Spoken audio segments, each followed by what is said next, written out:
नमस्कार बच्चों, कैसे हैं आप?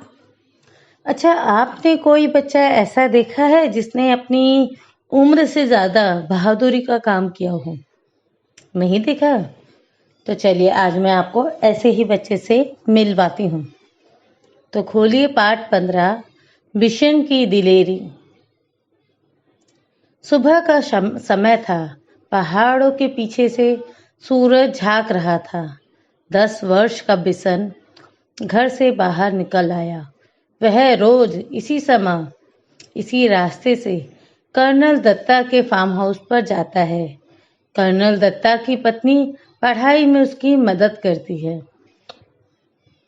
फार्म से लगे सेबों के बाग में कीटनाशक दवा का छिड़काव हो रहा था और बहुत तड़के काम शुरू हो जाता था। बिशन पगडंडी से अभी सड़क तक आ ही रहा था कि उसे गोली चलने की आवाज सुनाई दी। उसने इधर उधर देखा, कोई भी दिखाई नहीं दिया।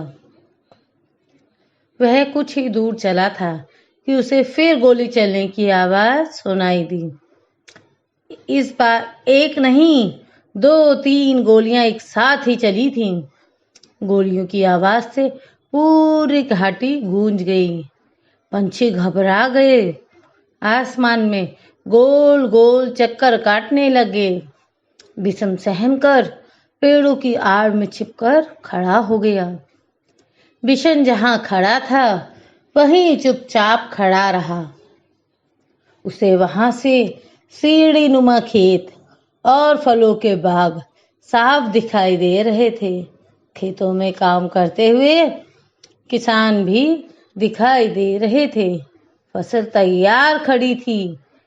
सुबह की हल्की धूप में खेत सुनहरे दिखाई दे रहे थे। बिशन अभी सोच ही रहा था कि गोली किसने और क्यों चलाई होगी कि तभी एक और गोली की आवाज सुनाई दी। एकाएक बिशन को गोली चलने का कारण समझ में आ गया। जब फसल पक जाती है तब गेहूं के खेतों में दाना चुगने ढेरों तितर आ जाते हैं। शिकारी इस बात को जानते हैं, इसलिए वे सुबह सुबह ही तीतर मारने चले आते हैं। पिछले साल भी शिकारियों ने इसी तरह बहुत से तीतर मारे थे। कुछ तीतर तो वे उठा ले गए, बाकी को वहीं छोड़ गए। खेतों को काटते समय किसानों को बहुत से मरे और जख्मी तीतर मिले। बिशन ने सोचा, कितना दुख पहुंचाने वाला काम करते हैं ये शिकारी। वह समझ गया कि शिकारी ही तीतरों पर गोलियां चला रहे हैं। इसलिए वह पेड़ों के बीच से निकलकर खेतों के किनारे किनारे चलने लगा। वह चलते चलते सोच रहा था कि इन शिकारियों को सबक सिखाया जाना चाहिए, लेकिन उन्हें कैसे सबक सिखाया जाए यह उसकी समझ में नहीं आ रहा था। तभी उसके पांव के पास सरसराहट सी हुई। उसने देखा एक घायल तीतर गेहूं की बालियों के बीच फंसा छटपटा रहा है। बिशन वहीं घुटनों के बल बैठ गया। उसने घायल तीतर को पकड़ने के लिए हाथ बढ़ाया, लेकिन घबराया हुआ तीतर छिटक कर खेत के और अंदर चला गया। बिशन जानता था कि शिकारी इस तीतर को ढूंढ नहीं पाएंगे और घायल तीतर यहीं तड़प तड़प कर मर जाएगा। उसने स्वेटर उतारा और मौका देखकर तीतर पर डाल दिया। तीतर स्वेटर में फंस गया तो बिशन ने उसे पकड़ लिया। बिशन ने उसे अपने सीने से चिपका लिया और खेत में से निकलकर पहाड़ी की ओर भागने लगा। वह इतना तेज चल रहा था मानो उसके पंख लग गए हों। कर्नल दत्ता के घर के रास्ते में एक तरफ गेहूं के खेत थे और दूसरी तरफ कटीले तारों की बाड़। बिशन वैसे तो कटीले तारों की बाड़ में से होकर निकल सकता था, परंतु इस समय वह दोनों हाथों से तीतर को पकड़े हुए था। तीतर को संभालना बहुत जरूरी था। इसलिए वह खेतों के साथ साथ छिप छिप कर चलने लगा ताकि शिकारी उसे देख न ले। वह कुछ ही दूर गया कि पीछे से भारी सी आवाज आई, लड़के रुक जा, नहीं तो मैं गोली मार दूंगा। लेकिन बिशन नहीं रुका, वह चुपचाप चलता रहा। रुकता है या नहीं? उस आदमी ने दोबारा चिल्ला कर कहा। तब तक बिशन कटीले तारों के पास आ गया था। उसका दिल तेजी से धड़कने लगा। आगे बढ़ना मुश्किल लग रहा था, लेकिन फिर भी वह रुका नहीं और ना ही उसने कोई जवाब दिया। तभी बिशन को भारी भरकम जूतों की आवाज सुनाई दी, जो तेजी से उसके पास आती जा रही थी। पीछे से आ रहा शिकारी गुस्से में जोर जोर से चिल्ला रहा था, मैं तुझे देख लूंगा, तू मेरा शिकार चुरा कर नहीं ले जा सकता। बिशन के लिए आगे निकल भागने का रास्ता नहीं था। अगर वह सड़क से जाता तो शिकारी को साफ दिखाई दे जाता, इसलिए उसने खेतों के छोटे रास्ते से जाना तय किया। खेतों से आगे के रास्ते में कांटेदार झाड़ियां थी। बिशन उसी रास्ते पर घुटनों के बल चलने लगा। बहुत संभल कर चलने पर भी उसके हाथ पांव पर कांटों की बहुत सी खरोंचें उभर आईं। खरोंचों से खून भी निकलने लगा। उसकी कमीज की एक आस्तीन भी फट गई। वह जानता था कि कमीज फटने पर उसे मां से डांट खानी पड़ेगी, पर बिशन को इस बात का संतोष था कि वह अब तक तीतर की जान बचाने में कामयाब रहा। झाड़ी से बाहर आकर वह सोचने लगा कि कैसे पहाड़ी के कोने से फिसलकर नीचे पहुंचा जाए, लेकिन उस कोने में घास बहुत ज्यादा थी और ओस के कारण फिसलन थी। बिशन थक कर वहीं एक किनारे बैठ गया। अभी वह बैठा ही था कि उसे पाँव की आहट सुनाई दी। आहट सुनते ही वह उठकर दौड़ पड़ा। दौड़ते दौड़ते वह आधी पहाड़ी पार कर चुका था। उसके कपड़े पसीने से तरबतर हो गए, फिर भी वह रुका नहीं और किसी तरह कर्नल दत्ता के फार्म हाउस के पिछवाड़े पहुंच ही गया। पिछवाड़े दरवाजा खुला था। उसने ताड़ के पेड़ का सहारा लिया और फार्म हाउस के अंदर पहुंच गया। तीतर को वह बड़ी सावधानी के साथ अपने सीने से लगाए हुआ था। फार्म हाउस में खामोशी थी। बस रसोई घर से प्रेशर कुकर की सीटी की आवाज आ रही थी। मुर्गियां अभी अपने दड़बे में थी और गुलाबचंद सामने का बरामदा साफ कर रहा था। अचानक कर्नल साहब का अल्सेशियन कुत्ता जोर जोर से भौंकने लगा। वह किसी अजनबी को देखकर ही इस तरह भौंकता है। बिशन समझ गया कि शिकारी इधर ही आ रहे हैं। उसने इधर उधर देखा ताकि वह तितर को कहीं अच्छी तरह से छिपा सके। एक और शेड के नीचे बहुत सारा कबाड़ पड़ा था। उसी में एक टूटी टोकरी बिशन को दिखाई दे गई। ये ठीक है, सोचते हुए उसने तीतर को टोकरी में रखकर स्वेटर से ढक दिया। घायल तीतर घबराया हुआ था, इसलिए वह चुपचाप पड़ा रहा। तीतर को छुपाने के बाद बिशन ने सोचा कि अब बाहर चलकर देखना चाहिए, पर वह शिकारियों के सामने भी नहीं पड़ना चाहता था, इसलिए उसने छत पर चढ़कर बैठना ठीक समझा। बिना सीढ़ी के छत पर चढ़ना उसके लिए बहुत आसान काम था। वह अक्सर इस शेड की ढलवा छत के सहारे ऊपर चढ़ जाता था। बिशन लकड़ी के खंभे पर बंदर की तरह छलांग लगाकर लटक गया और ऊपर की ओर खिसकते खिसकते छत पर जा पहुंचा। खपरेल की ढलावदार छत थी, इसलिए वह चिमनी के पीछे छिपकर बैठ गया ताकि वह किसी और को दिखाई न दे, लेकिन वह स्वयं सब कुछ देख सके। उसने देखा कि दो शिकारी इधर ही चले आ रहे हैं और उनको देखकर कर्नल साहब का अल्सेशियन कुत्ता जोर जोर से भौंक रहा है। कर्नल ने कुत्ते को डांटा, चुप रहो, पर वह ना माना। पिछले दोनों पांव पर खड़े हो। वह उछल उछल कर भौंकने लगा। वे दोनों शिकारी करीब आ गए तो कर्नल ने रौबदार आवाज में पूछा, कौन हो तुम? यहाँ किस लिए आए हो? साहब, हम शिकारी हैं, हर साल यहाँ शिकार के लिए आते हैं। अच्छा, तो तुम ही लोगों की गोलियों की आवाजें गूंज रही थी सुबह से? जी हाँ, हमारे पास लाइसेंस वाली बंदूकें हैं। सरपंच माधव सिंह भी हमें जानता है। तो तुम हर साल तीतरों का शिकार करते हो? कर्नल ने मजाक सा उड़ाते हुए कहा। जी हाँ, तीतर भी मार लेते हैं कभी कभी। अभी अभी एक लड़का हमारे शिकार तीतर को आपके यहाँ आ छिपा है, हम उसे ही ढूंढ रहे हैं। अच्छा, तुम जो इतने सारे तीतर मारते हो, उनका क्या करते हो? कर्नल साहब ने पूछा।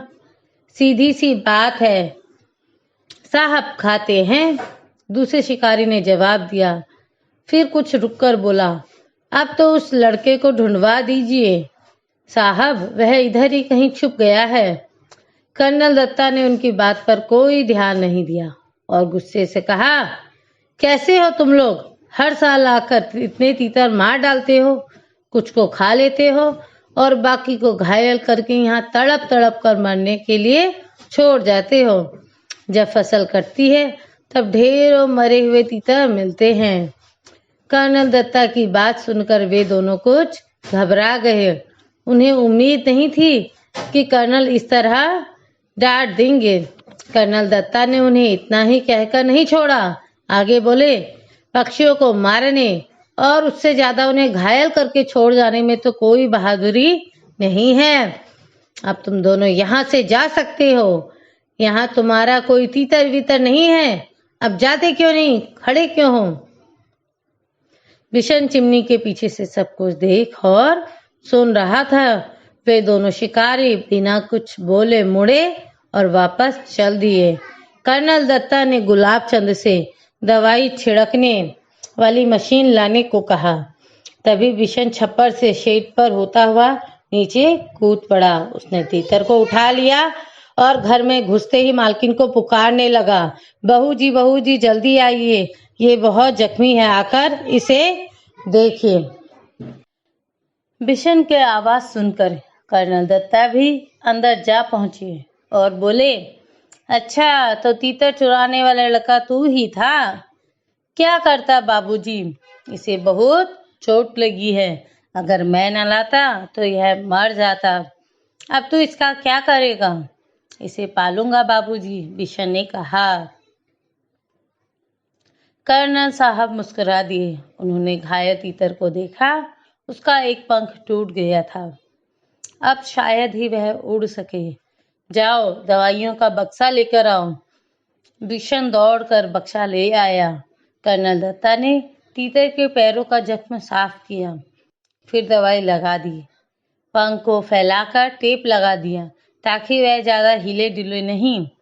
फिर उन्होंने बिशन से कहा, बिशन, अगर तुम इसे गेंदे के पत्तों का रस दिन में 2-3 बार पिलाओगे तो यह जल्दी ठीक हो जाएगा। तब तक बहू जी एक कटोरी में दलिया ले आई और तीतर को दलिया खिलाते हुए बोली, इसे रोज दलिया भी खिलाना बिशन, तीतर को दलिया बहुत पसंद होता है।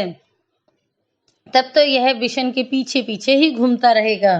कर्नल ने हंसते हुए कहा, अच्छा बिशन, तुम जानते हो तीतर कैसे बोलता है? बहू जी ने पूछा। बिशन ने अपने हाथों को मुंह पर रखकर तीतर की आवाज निकाली, quack quack quack. Colonel Datta ठहाका मारकर हंस पड़े। बहू जी भी मुंह पर पल्लू रखकर हंसने लगी। बिशन भी हंसता हुआ हिरन की तरह छलांगे लगाता तीतर के साथ वहां से अपने घर की ओर भाग चला। यह पाठ प्रतिभा नाथ जी ने लिखा है। तो यह देखिए, ये थी तीतर की कहानी। तीतर थे एक पक्षी और एक लड़का है इसमें बिशन। बेटे, आपको ये चित्र में दिख रहा होगा, बिशन ने एक टोपी पहनी है, पहाड़ आसपास बने हैं। तो ये कहाँ का सीन होगा? यह एक पहाड़ी दृश्य है, पहाड़ की जगह। पहाड़ कहाँ कहाँ पर हैं आप देखते हैं, कश्मीर, हिमाचल, उत्तराखंड, ये सारा पहाड़ी इलाका होता है ना। और यहाँ पर सेब भी है, तो ज़रूर ये हिमाचल की बात हो रही होगी। और टोपी भी देखिए बिशन की इसी तरह हिमाचली स्टाइल में है, तो यह ज़रूर हिमाचल का दृश्य हो सकता है। यहाँ पर सुबह का दृश्य था और पहाड़ों के पीछे से सूरज झाँक रहा था। 10 वर्ष का बिशन जो था लड़का, वो अपने घर से निकला और जब वो कर्नल दत्ता के घर जा रहा था, फार्म हाउस पर जा रहा था, तो उसने रास्ते में देखो क्या देखा। जो कर्नल दत्ता की जो पत्नी थी, जिनके फार्म हाउस में बिशन जा रहा था, वो बिशन को ट्यूशन भी पढ़ाती थी। पढ़ाई में हेल्प करना यानी ट्यूशन पढ़ाना। जैसे आप जाते होंगे ना ट्यूशन, आपको हाँ वो पढ़ाई में मदद करते हैं, समझाती है आपकी टीचर। तो इसी तरह जो कर्नल दत्ता की पत्नी थी, वो बिशन की पढ़ाई में मदद करती थी। और फार्म से लगे सेबों के बाग में कीटनाशक दवा का छिड़काव हो रहा था। देखिए सेबों के बाग में, वहाँ पर सेब बहुत होते हैं, तो सेबों का बाग है और वहाँ पर कीटनाशक दवा, कीटनाशक क्या होती है, जब कीड़े लग जाते हैं सेब में या फसल में, तो उसमें छिड़काव करने के लिए कीटनाशक दवाई लाई जाती है। कीट मतलब कीड़ा, नाशक यानी मारना, तो कीड़ों को मारने की दवा का छिड़काव किया जाता है और सुबह सुबह ये काम शुरू हो जाता है। बिशन पगडंडी से अभी सड़क तक आ ही रहा था। पगडंडी क्या होती है बेटा? पहाड़ी इलाकों में एक ऐसे पतले पतले रास्ते होते जाने के लिए, जिसे पगडंडी बोलते हैं। सड़क तक वो पगडंडी आ ही रही थी, सड़क पे आ ही रहा था बिशन, कि उसे गोली चलने की आवाज सुनाई दी और उसने इधर उधर देखा तो उसे कोई नजर नहीं आया। देखिए गोलियों की आवाज किसकी थी? पहाड़ी इलाकों में, जब पहाड़ी इलाकों में क्या हर जगह अक्सर ऐसा होता है, जब फसल तैयार हो जाती है तो वहां पर पक्षी आते हैं ना। कुछ लोग पक्षियों को भगाने के लिए, कबूतर, चिड़िया और बाकी पक्षी भी आते हैं, उसे भगाने के लिए वहां पर एक पुतला खड़ा कर देते हैं। होता है ना हर जगह ऐसा, आपने भी देखा होगा, कोई मटके को कपड़े पहना के रख देता है, कोई वहां पर पुतले खड़े कर देते ताकि डर के मारे पक्षी ना आए। लेकिन जब पक्षी आते हैं वहां पर, तो कुछ लोग ऐसे भी होते हैं जो उन पक्षियों का शिकार करते हैं। ऐसे ही उसके खेत में, वहां पर जब जा रहा था बिशन, रास्ते में उसे खेत में दिखाई दिया कि तीतर वहां पर आते हैं और वहां पर गोलियों की आवाज चल रही थी। पहले तो बिशन को समझ नहीं आया कि पंछी उड़ क्यों रहे हैं आसमान में घबराकर और गोली की आवाज कहाँ से आ रही है।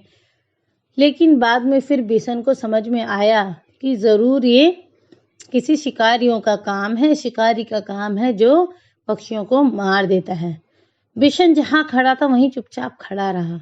उसे वहां से सीढ़ी नुमा खेत, देखिए पहाड़ों में अक्सर सीढ़ी नुमा खेत होते हैं। सीढ़ी नुमा खेत कैसे होते हैं? पहले एक सीढ़ी, फिर उसके ऊपर दूसरा, फिर तीसरा, ऐसे खेत होते हैं। वहां पर चकोर खेत नहीं होते एक साथ, सीढ़ी नुमा खेत होते हैं, क्योंकि वहां पर पहाड़ी इलाका होता है। तो बिशन जहाँ खड़ा था वहां से उसको सीढ़ीनुमा खेत और फल साफ दिखाई दे रहे थे। खेतों में काम करते हुए किसान भी दिखाई दे रहे थे, फसल भी तैयार थी। सुबह की हल्की धूप से खेत सुनहरे दिखाई दे रहे थे। बिशन सोच ही रहा था कि गोली किसने चलाई होगी, तभी उसे एक और गोली चलने की आवाज आई।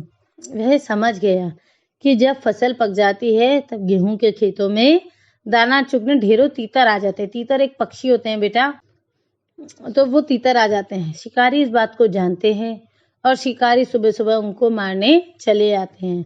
और बिशन के खेतों में भी पिछली बार बहुत सारे तीतर मरे पड़े थे, घायल पड़े थे, जो धीरे धीरे तड़प तड़प कर मर गए। और जब फसल कटती है तो कितने बहुत सारे तीतर वहां पर मरे मिलते हैं। कुछ तो फसल काटते हुए कट भी जाते हैं। तो देखिए कितना दुखद होता होगा ना उन पक्षियों को देखना। आपके खेतों में कोई पक्षी मरे हुए हैं तो आपको कितना बुरा लगता होगा ना।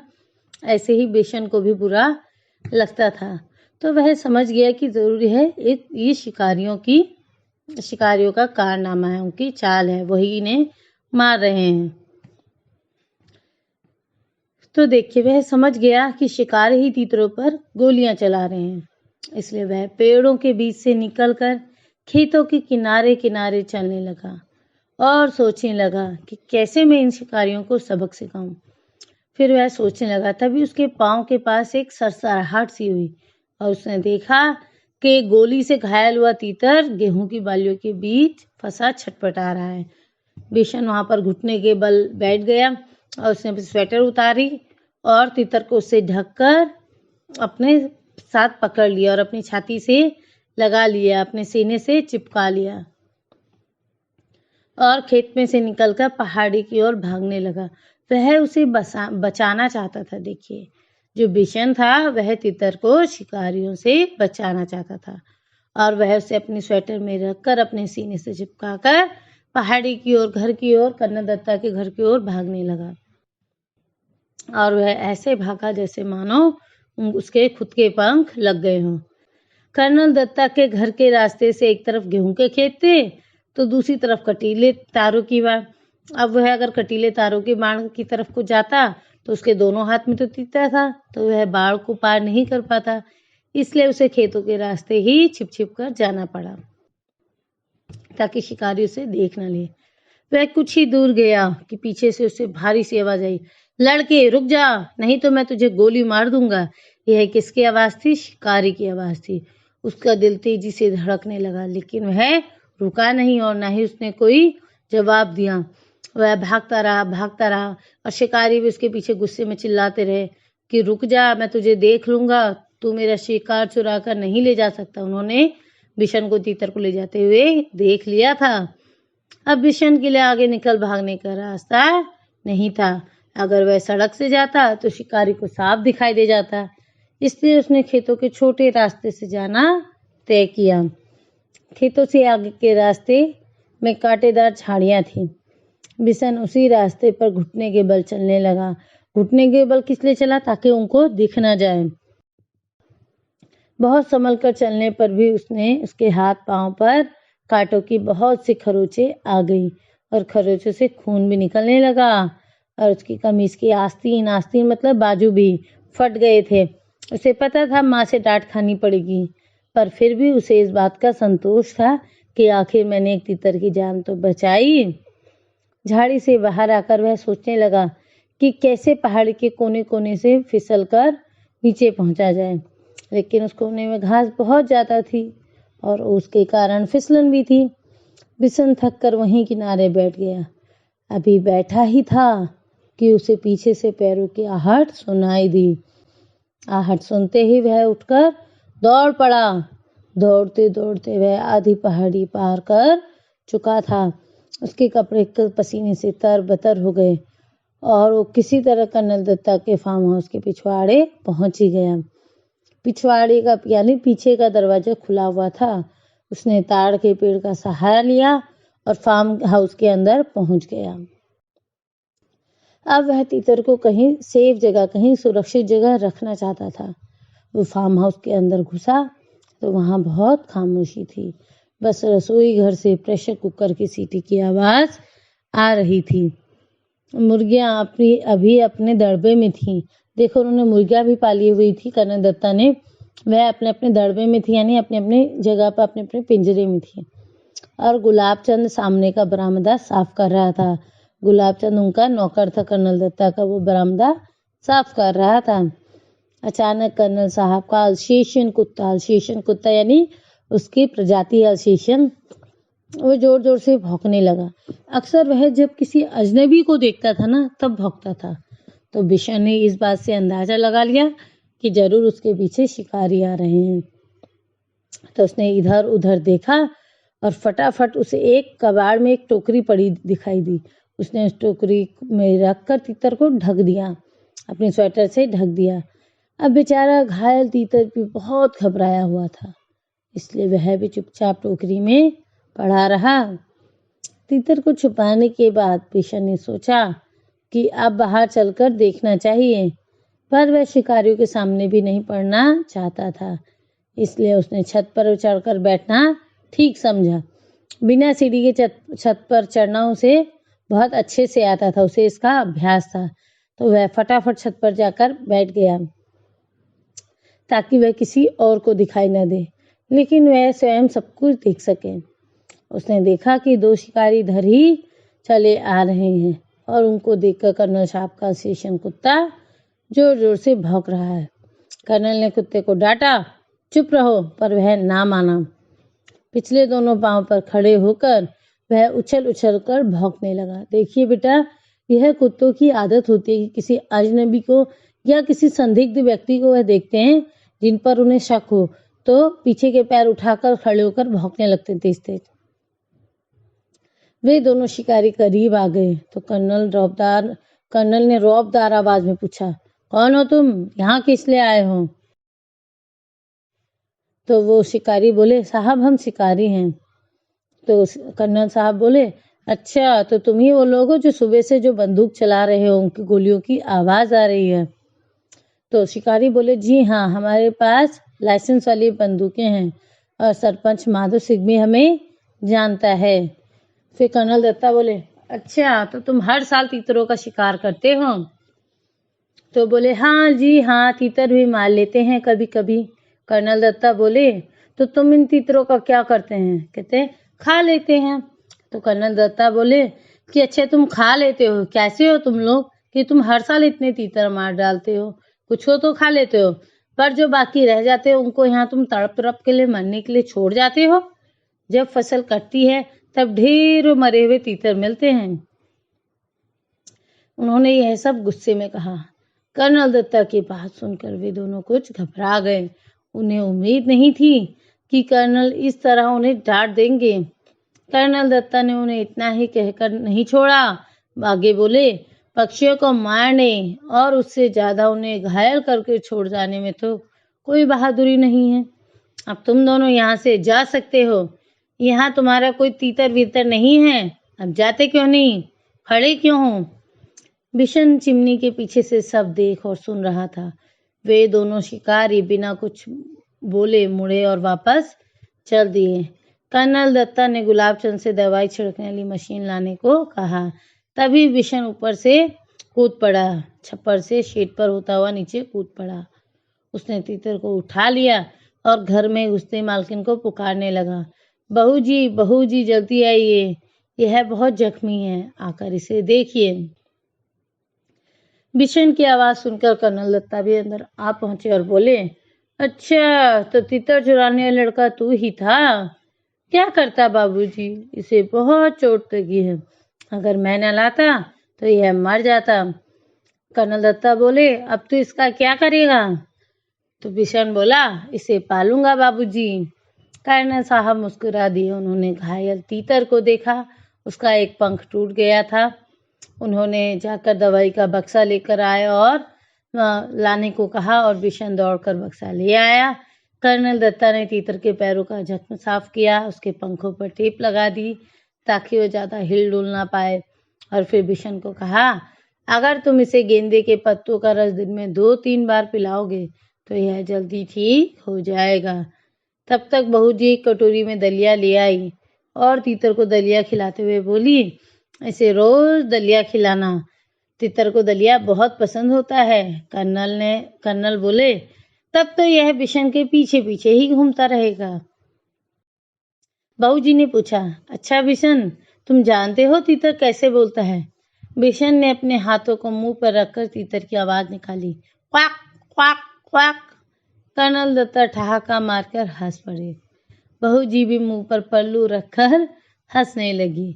बिशन भी हंसता हुआ हिरन की तरह छलांगे लगाता तीतर के साथ वहां से अपने घर की ओर भाग चला। तो देखिए कितनी सुंदर कहानी थी। यह प्रतिभा नाथ जी ने लिखी है कहानी। अब आते हैं हम इसके अभ्यास कार्य पर। कहानी से देखिए पहला प्रश्न, जी हाँ, हमारे पास लाइसेंस वाली बंदूकें हैं। सरपंच माधो सिंह भी हमें जानता है। शिकारियों ने कर्नल साहब से क्या सोचकर ऐसा क्यों कहा होगा, या ऐसा कहा क्या सोचा होगा जो ऐसा कहा, ये बातें क्यों बोली, तो सोचिए और लिखिएगा। दूसरा है, बिशन घायल तीतर को क्यों बचाना चाहता था। तीसरा, घायल तीतर को बचाने के लिए उसे किस तरह की परेशानियां हुई। चौथा, घायल तीतर अगर तुम्हें मिला होता तो क्या तुम उसे पालते या अच्छा होने पर छोड़ देते, क्यों।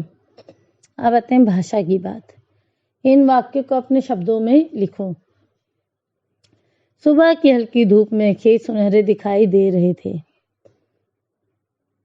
वह इतना तेज चल रहा था मानो उसके पंख लग गए हों। फिर दूसरा, तीतर स्वेटर में फंस गया तो बिशन ने उसे पकड़ लिया और अपने सीने से चिपका लिया। ऊपर लिखे वाक्य में उसी शब्द का इस्तेमाल तीतर के लिए किया गया है। एक ही संज्ञा का बार बार इस्तेमाल करने की बजाय उसकी जगह पर कुछ खास शब्दों का प्रयोग किया जाता है। ऐसे शब्दों को सर्वनाम कहते हैं। नीचे लिखे वाक्यों में सर्वनाम का ठीक रूप छांटकर लिखो। तो यहाँ पर देखिए कुछ वाक्य दिए हैं, 5 वाक्य। आपको सही सर्वनाम शब्द छांटकर लिखना है। लिख सकते हैं सब लोग? चलिए अब आते हैं प्रश्न 3 पर। इन वाक्यों को पूरा करें। क, वह इतने धीरे चल रहा था मानो। ख, रात में चमकते तारे ऐसे दिख रहे थे मानो। तो आप इन सबको पूरा कीजिएगा। फिर है फसलों के इर्द गिर्द। अब आपको फसलों के बारे में बताते हैं। इस कहानी में सेबों के खेत और सीढ़ीनुमा खेत का जिक्र आया है। अनुमान लगाकर बताओ कि यह कहानी भारत के किस भौगोलिक क्षेत्र की होगी और वहां सीढ़ीनुमा खेती क्यों की जाती होगी। दूसरा, सेबों के बाग में कीटनाशक दवा का छिड़काव हो रहा था। यह तो कीटनाशक दवाएं फलों, सब्जियों और अनाज की फसलों को कीड़ा लगाने से बचाती है, पर ये कीटनाशक दवाएं कीड़ों को नष्ट करती हैं। इनसे इनका सेवन करने से क्या हमें भी नुकसान होता होगा? पता करो और कक्षा में बातचीत करो। ख, ऐसे में फलों और सब्जियों का इस्तेमाल करने से पहले किन बातों को ध्यान में रखना जरूरी होगा। फिर है तुम्हारे आसपास। कर्णदत्ता ने घायल तीतल को गेंदे की पत्तियों का रस पिलाने के लिए कहा। पत्तों का इस्तेमाल कई कामों के लिए होता है। नीचे लिखी पत्तियों का इस्तेमाल किस लिए होता है? तुलसी की पत्ती, नीम की पत्ती, मीठा नीम, आम, अमरूद, तेज पत्ता, केला, सागवान। तो इन सब का पता कीजिएगा और लिखिएगा। फिर है दूसरा, कर्नल साहब के कहने पर बिशन दौड़कर दवाइयों का बक्सा ले आया। इसे तुम प्राथमिक चिकित्सा बॉक्स या फर्स्ट एड बॉक्स के नाम से जानते होंगे। क, इस बक्से में क्या क्या चीजें होती हैं। ख, इसका इस्तेमाल कब कब किया जाता है। तीसरा, तुमने पर्यावरण अध्ययन में पढ़ा होगा कि पहाड़ी क्षेत्रों में आमतौर पर छतें ढलावदार बनाई जाती हैं। सोचकर बताओ कि ऐसा क्यों किया जाता है।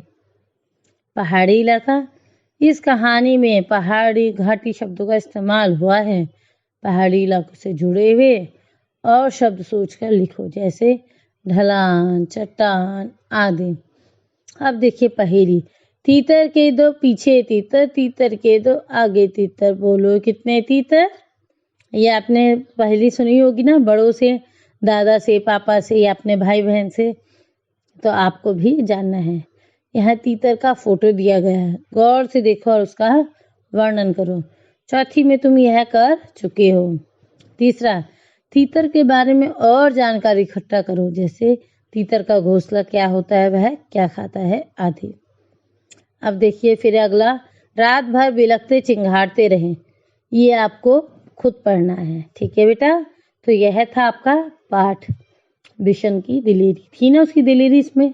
इस पाठ में हमने बिशन की हिम्मत, बहादुरी को देखा कि उसने किस प्रकार अपनी जान पर खेलते हुए तीतर को बचाया। अगर हो सकता था वो गोली उसको भी लग सकती थी, शिकारी चला रहे थे, या शिकारी बिशन को मार भी सकते थे, है ना। उसने बिना अपनी जान की परवाह किए बिना एक तीतर को बचाया। तो यह उसकी बहादुरी थी। दिलेरी यानी बहादुरी। तो इस पाठ को पढ़िएगा, अच्छे से समझिएगा और इसका अभ्यास कार्य पूरा कीजिएगा, ठीक है। फिर मिलेंगे अगले पाठ के साथ। तब तक आप लोग अपना ध्यान रखिएगा। चलिए, धन्यवाद।